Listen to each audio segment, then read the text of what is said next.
The clang rang out like a gunshot, Karen's sledgehammer slamming into my steel mailbox with a force that shook the quiet morning, only to bounce back so hard it smashed her car's hood, setting off a blaring alarm as she stood there, leopard print leggings and all, looking like she'd just lost a duel with a tank. Neighbors spilled onto their porches, phones out, jaws dropped. As Karen gripped the vibrating handle, her HOA enforcer, tank top soaked in sweat, not knowing my military-grade mailbox, Fort Ironclad, was built to withstand her wrath. That Saturday showdown, 3 weeks after I moved to this sleepy Colorado suburb, was the peak of a feud that'd turn a simple mailbox into a legend and show how one woman's obsession with control can unravel a whole community. My name's Dan Riley, a 58-year-old retired Army engineer who traded 20 years of desert deployments and a decade in defense contracting for a quiet house in Pineview Estates, a neat little neighborhood just outside Fort Collins. I'd spent my life dodging bullets and defusing bombs, dreaming of a porch where I could sip coffee, grill steaks, and leave the chaos behind. But Karen Mitchell, the HOA's self-proclaimed queen, had other plans, deciding my mailbox was public enemy number one. And when she swung that sledgehammer, she didn't just in her car, she cracked open a war that had changed this town forever. It all kicked off 3 weeks ago when I rolled into Pineview, my pickup loaded with boxes, ready for the retirement I'd earned. The streets were wide, the lawns clipped, and the welcome packet promised friendly neighbors. But by day 2, that promise went up in smoke. Karen marched across my lawn, clipboard in hand, lavender perfume trailing like a warning flare, and declared my clean, forest green truck a visual blight in my own driveway. I laughed, thinking she was joking, but her smile was colder than a January wind. "This is a curated community, Mr. Riley," she said, like she was scolding a kid. I shrugged it off, but 2 days later, a letter slid under my door, official HOA letterhead, slamming my temporary plastic mailbox as an eyesore unfit for Pineview's elegance. It was a standard USPS box, there till my custom one arrived, but to Karen, it was a personal insult. That's when I decided to lean in. If she wanted to fuss over a mailbox, I'd give her one worth her tantrums. I called my old Army buddy, Mike, who runs a fabrication shop, and asked for the toughest mailbox the USPS would allow. He delivered a beast, steel from recycled tank armor, reinforced braces, anchored 4 feet deep, painted gunmetal gray with a red LED address light that glowed like a beacon. I dubbed it Fort Ironclad, half joking, half proud. When it went up, my neighbor Carl, a retired mechanic with a grin like a fox, cackled, "That thing could survive a nuke." But Karen? She lost it, storming over in her yoga pants, phone out like she was documenting a crime scene. "This is a deliberate provocation," she shrieked, waving her clipboard. "It's not HOA approved."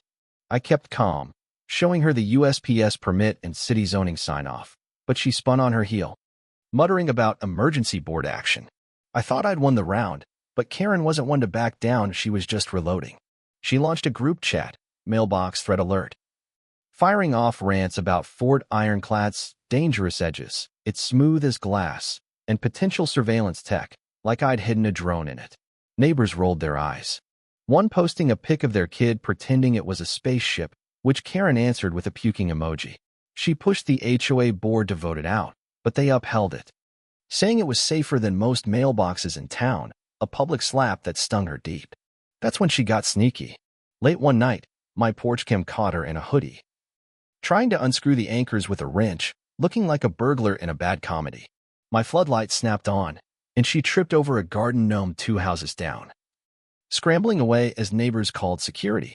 She got fined, warned, and roasted in the chat, but instead of quitting, she posted a pic of a sledgehammer on her porch, captioned, "Sometimes you take matters into your own hands." The post vanished fast, but screenshots spread like wildfire. That Saturday, she made her move, sledgehammer raised like she was storming a castle, her friend Janet filming like it was a protest rally. The hammer hit Fort Ironclad with a deafening clang, bounced back, and smashed her car's hood, the alarm screaming as the bumper crumpled. Neighbors poured out, phones up, one guy clapping, another yelling, "Need a hard hat, Karen?" She stood there, dazed, as I strolled out, coffee mug in hand. "You good, Karen?" Fort Ironclad's got a mean right hook. Her mouth opened, but nothing came out, just pure shock as Janet dragged her away, muttering about editing the footage. Cop showed up, and Karen tried spinning it, claiming the mailbox was booby-trapped. I showed them the permits, tapped it with a rubber mallet for laughs, and they warned her to steer clear. Citing federal mailbox laws. I thought she'd slink off, but her eyes burned with something fiercer than embarrassment. She was plotting round 2. Monday morning, flyers hit every doorstep. Mailbox hazard warning, with a blurry shot of Fort Ironclad looking like a missile silo, claiming it'd maim children or explode. Some new folks bought it, asking if it was electrified or needed a Pentagon code to open. I laughed it off, but the game changed when Karen sent a fake inspector. A guy named Eddie in a knockoff badge smelling like tacos and regret, claiming it violated structural codes. I called his bluff, showed my permits, and he bolted, leaving tire marks. Karen's next shot was a dossier at the HOA meeting, the Ironclad Crisis, with sketches of kids flying from hostile angles and graphs of neighborhood trauma. I showed up in my old army dress blues, not to flex but to remind folks what real authority looks like.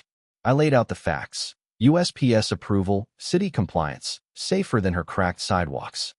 I flashed a photo of Fort Ironclad decked out for a kid's birthday, balloons and all, and asked, threat or party prop? The room cracked up, and the board shot her down, warning her for harassment. She stormed out, yelling, "You'll regret ignoring safety." And I knew she wasn't done. She was escalating. The quiet that followed felt like the calm before a storm. No rants, no flyers.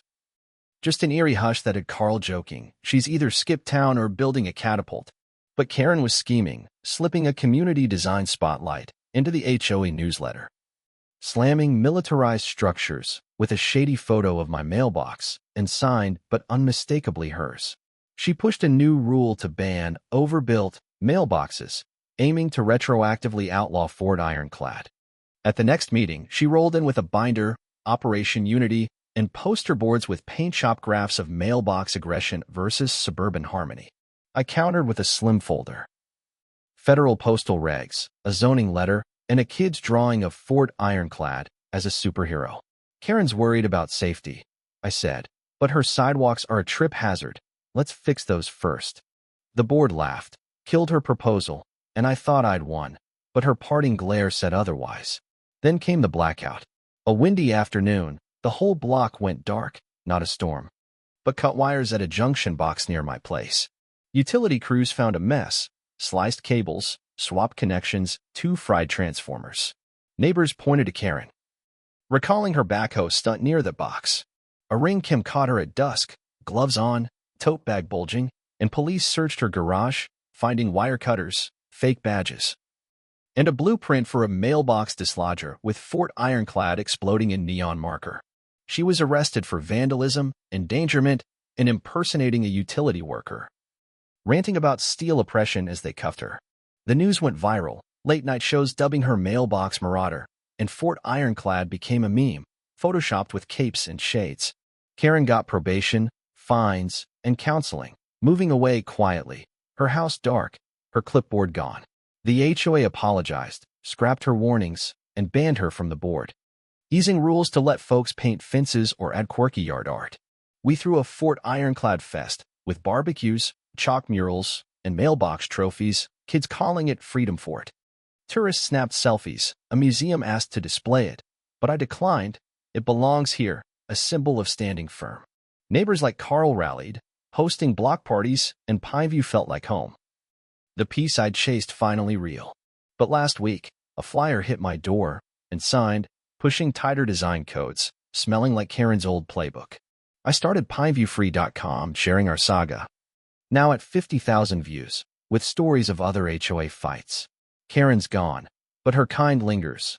What happens when the next bully comes, not with a sledgehammer, but a lawyer's pen?